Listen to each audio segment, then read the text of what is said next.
मित्रांनो, नववधूचा पदर बाजूला होताच तिचा नवरा आनंदाने उड्या मारू लागतो.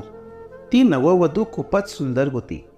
तो तिचा चेहरा पाहिल्यावर बोलतो की अरे वा, तू किती सुंदर दिसत आहेस. परंतु तेवढ्यात त्या मुलीच्या डोळ्यातून अश्रू वाहू लागतात. तो तिला विचारतो की काय झालं. असं म्हणत तो तिचा हात स्वतःच्या हातावर ठेवतो आणि म्हणतो की माझ्याजवळ कोणत्याही गोष्टींची कमी नाही. मी तुला या जगातील सर्व आनंद देईन. तेव्हा ती मुलगी म्हणते की आजच्या रात्र तुम्ही मला जो आनंद देऊ इच्छित आहात तो देऊ शकता आणि माझ्याकडून काय घ्यायचं आहे तेही घेऊ शकता, कारण तुमचा माझ्यावर पूर्ण अधिकार आहे. पण उद्या माझे मृत शरीर माझ्या घरी पाठवून द्या. ही एक अतिशय अद्भुत कथा आहे. ही एक अतिशय अनोखी कथा आहे. चला तर या व्हिडिओमध्ये आपण संपूर्ण कथा जाणून घेऊयात. परंतु व्हिडिओमध्ये पुढे जाण्यापूर्वी माझी आपणास फक्त एक विनंती आहे की जर आपल्याला व्हिडिओ आवडल्यास चॅनलला सबस्क्राईब करा, जेणेकरून मला प्रोत्साहन मिळेल. मित्रांनो, ही कहाणी उत्तर प्रदेश जिल्ह्यातील एका वसाहतीत राहणाऱ्या 4 मुलींची आहे. तिथल्या गौर पोलीस स्टेशनच्या हद्दीतील 4 मुली महाविद्यालयासाठी दररोज बस्ती सिटीला जात होत्या. हे 4ही एकाच वयाचे, एकाच गावचे होते आणि BScच्या अंतिम वर्षात चौघांचा अभ्यास चालू होता. 4ही मैत्रिणी बस्तीला त्यांच्या गावातून जात होत्या. त्यामध्ये 20 किलोमीटर अंतर होते आणि या मार्गावर एक नदी पडते. त्याचे नाव कुआनो आहे. कुआनो नदीवर एक पूल बांधला गेला आहे आणि त्या पुलाबद्दलची विशेष गोष्ट म्हणजे त्या पुलावरून खूपच सुंदर दृश्य दिसतं. म्हणूनच काही लोक बऱ्याचदा तिथेच थांबतात, सेल्फी घेण्यासाठी, टाइमपास करण्यासाठी. त्याशिवाय काही मच्छीमारही त्या पुलावरून त्यांच्याकडील जाळे फेकून नदीतून मासे पकडतात. मित्रांनो, या 4ही मुली मजा मस्ती करतच जायच्या आणि बऱ्याचदा येता जाता त्या पुलावरच थांबायच्या. मित्रांनो, या दरम्यान मच्छीमारी करण्यासाठी तिथे एक नवीनच मुलगा आलेला असतो, जो मच्छीमारी करण्यात खूप पारंगत असतो. त्याचे नाव सोनू निषाद आहे. त्याच्या जाळमध्ये असे काय वैशिष्ट्य असते कुणास ठाऊक, पण त्याच्या जाळ्यात सर्वात जास्त मासे अडकायचे. या 4ही मुलींपैकी एकीचे नाव सीमा सिंग आहे. त्या लोकांना मच्छीमारी करताना पाहून तिच्याही मनात मासे पकडण्याची आवड निर्माण होते. एक दिवस ती सोनू निषादकडे येते आणि त्याला सांगते की मलाही मासे पकडायचे आहेत. तर सोनू त्यावर तिला सांगतो की हे खूप घाणेरडं काम आहे, तुझ्याकडून होणार नाही, तू या कामापासून दूरच राहा. तर ती म्हणते, पण का, मी तर मासे खाते, मग यात घाणेरडं काय आहे. तर तो म्हणतो की ठीक आहे, तू इथे उभी राहा. जर जाळ्यात मासे अडकले तर मी तुला सांगतो. तसेच 5 मिनिटाच्या आत एक मासा त्याच्या काठात अडकतो. त्याला पाहून सोनू बोलतो की अडकला अडकला, खेच लवकर. आता सीमा खेचण्यास सुरुवात करते, पण मासा मोठा असल्या कारणाने ती जोर लावत तिच्या बाजूला खेचते. मग ती म्हणते की अरे तूही खेच, नाही तर तुझा मासा पळून जाईल. आता सोनू आणि सीमा दोघेही एकत्र मासा खेचू लागतात. सीमा खूप खुश होते आणि मग तिच्या घरी निघून जाते. आता सीमा मासे काढल्यानंतर घरी निघून जाते. परंतु सोनू निषादचा खेळ इथेच खराब होतो. तो आता त्याच्या विचारांमध्ये हरवतो, कारण मासे काढून टाकत असताना कधी सीमाचा हात त्याच्या हातात तर कधी त्याचा हात तिच्या हातात अशा प्रकारे स्पर्श होतो की तो तिच्या विचारांमध्येच हरवतो. तो रात्रभर तिच्याबद्दल विचार करतो. दुसऱ्या दिवशी सकाळीच तो जाळं घेऊन पुलावर पोहोचतो. आता हे लोक जेव्हा अभ्यासासाठी जातात तेव्हा पाहतात की तिथे कोणीही नसतं, फक्त हा एकटाच उभा असतो. तेव्हा ते त्याला विचारतात की आज तुम्ही सकाळी सकाळी आलात, आज तर इथे कोणीही आलेलं नाही.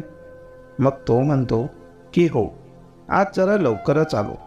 तर त्यावर सीमा म्हणते की मी परत येताना तुझ्यासोबत मिळून मासे पकडेन.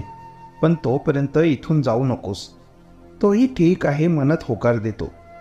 असंही तो परत जाण्यासाठी आलेलाच नव्हता. त्या चारही मैत्रिणी दुपारी परत येतात. सोनूने आधीच जाळे फेकून मासे अडकवले असतात, पण तो त्यांची वाट पाहत ते मासे बाहेर काढतच नाही. सीमा तिथे आल्यावर तिला खेचण्यास सांगतो. खेचत असताना आज तिच्या केसांना स्पर्श होतो. अशा रीतीने त्या दिवशीही तिला खूप मजा येते. ती घरी जात असताना सोनू तिला मासे घेऊन जाण्यास सांगतो, पण ती नकार देते.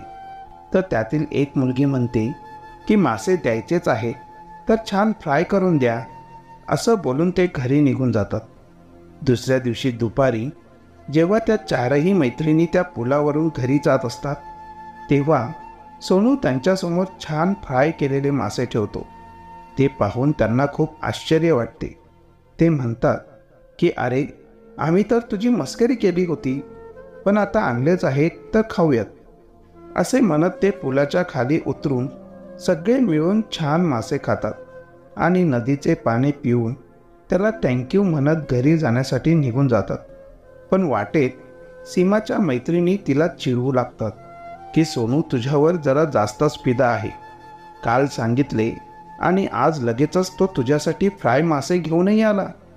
आम्हाला वाटतंय की तो तुझ्या प्रेमात पडला आहे. पण सीमा तिथे काहीच बोलत नाही. घरी पोहोचल्यावर तीही आता सोनूच्या बाबतीत विचार करू लागते. तीही त्याच्याकडे आकर्षित होऊ लागते. असं म्हणतात ना की पहिलं प्रेम हे कुणासोबतही आणि कुठेही होऊ शकतं.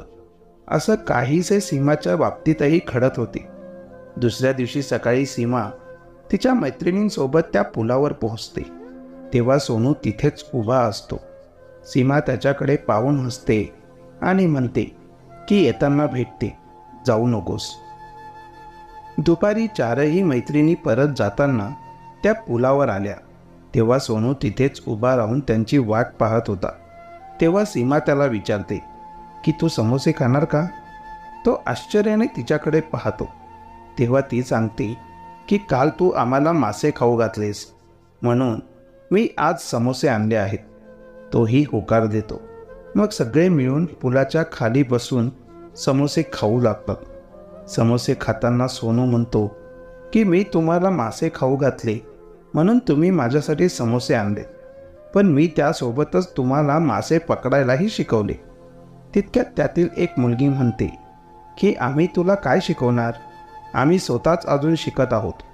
तुला काही अभ्यासातील शिकायचं असेल तर सांग, आम्ही ते शिकू. तर सोनू म्हणाला की मीही शिकलेलोच आहे. मी D.Pharm केलेले आहे.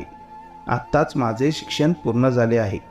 हे ऐकून त्या सर्व हैराण होऊन त्याच्याकडे पाहू लागतात.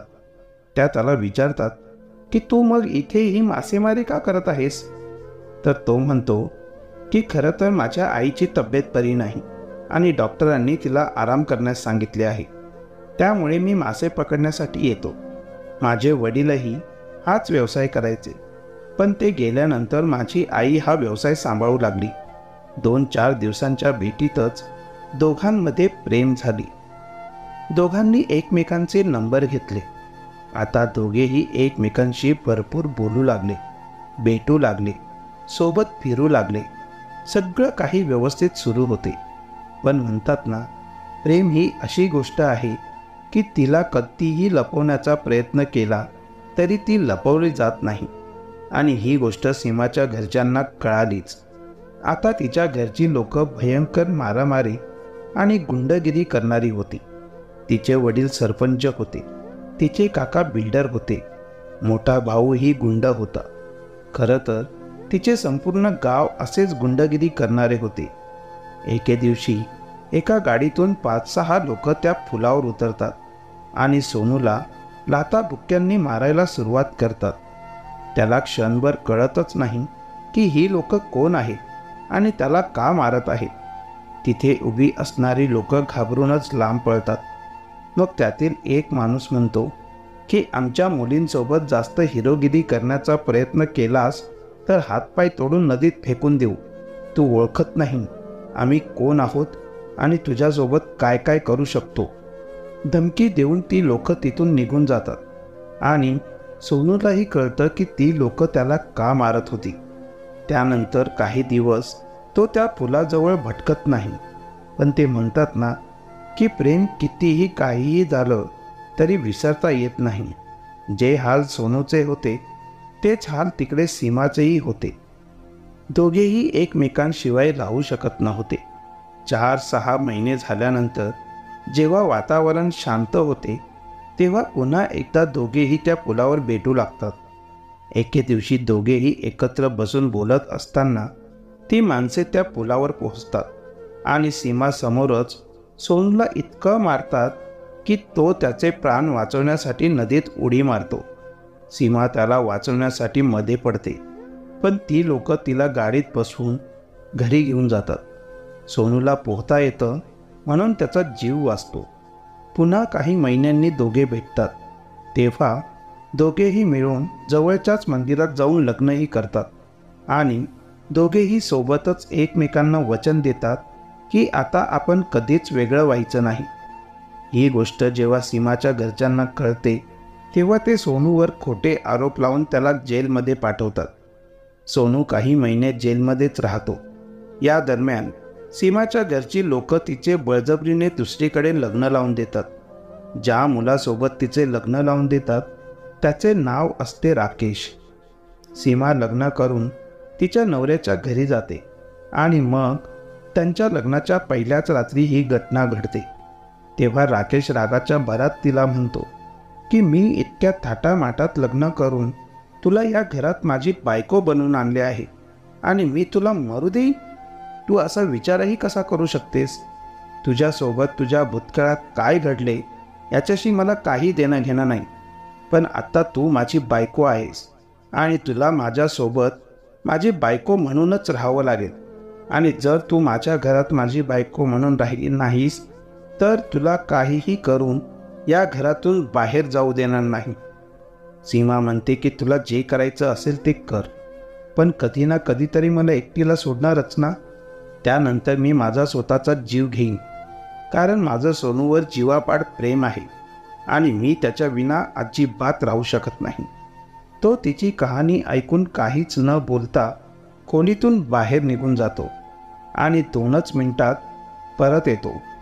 पण त्याच्या मागे मागे सोनूही त्या खोलीत येतो आणि सीमाला हाक मारतो. सीमा सोनूचा आवाज ऐकून हैराण होते. ती वर मान करून पाहते तर खरोखर सोनू तिच्या समोरच उभा असतो.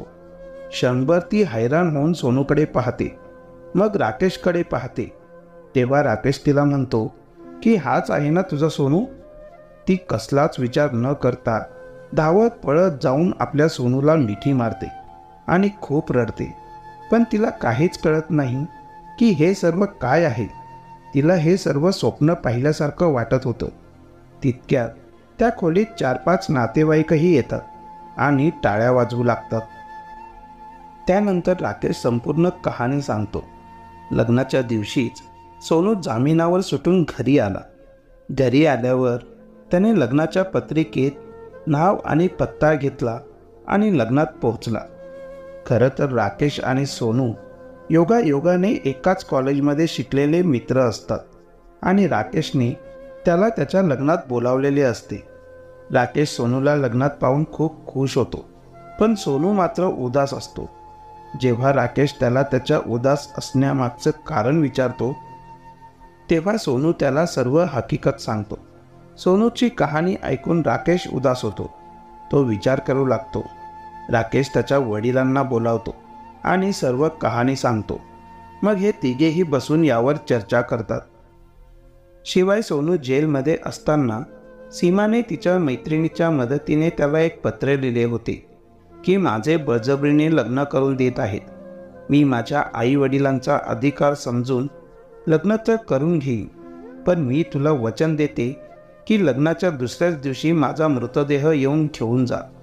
सोनू ते पत्र राकेश आणि त्याच्या वडिलांनाही दाखवतो. आता ते विचार करतात की आत्ता काय करायचं.